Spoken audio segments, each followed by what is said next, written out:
सोलापूर शहर उत्तर विधानसभा मतदारसंघातील आमदार विजयकुमार देशमुख यांच्या विशेष प्रयत्नातून 256 गाळा येथे मूलभूत सोयी सुविधा योजनेअंतर्गत ड्रेनेज लाईन टाकण्याचे काम करण्यात आले।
या प्रसंगी भाजपा युवा मोर्चा अध्यक्ष डॉक्टर किरण देशमुख यांच्या हस्ते उद्घाटन करण्यात आले। यावेळी शेखर इगे, गंगाधर बंडगर, दशरथ साबळे, अनिल कलशेट्टी, राजय्या सरगम, राजेंद्र मासम, रवी नादरगी, यादगिरी तोडगल, विजय इप्पाकायल, श्रीनिवास सिद्राल, वासू गुज्जर, विनायक पुल्ला, अनिता करिकट्टी, रुचिरा मासम, कैंची मावशी, सोनसोळे मावशी, ज्योती सोनसोळे, किशोर नादरगी, त्रिमूर्ती बल्ला, तीन मच्छा, संकेत बंदगी, श्रीधर परकीपल्ली, पिंटू केंची या भागातील नागरिक उपस्थित होते।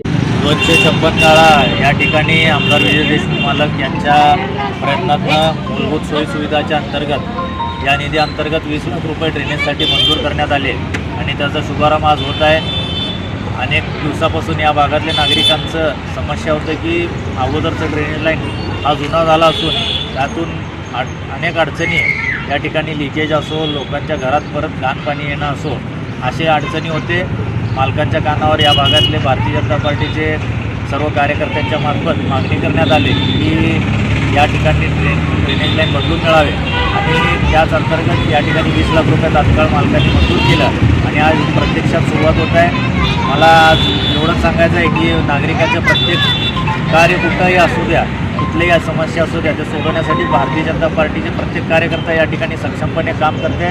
येणाऱ्या लोकसभा निवडणुकीला सर्वांनी हे लक्षात घ्यावं की विकास कामं आपल्या दारोदारी कोण आणलेलं आहे आणि अशा पक्षाच्या पाठीशी राहावं आणि आपले पंतप्रधान आदरणीय नरेंद्रजी मोदी साहेब यांच्या पाठीशी खंबीरपणे सर्वांनी उभं राहावं असं मी आवाहन करतो।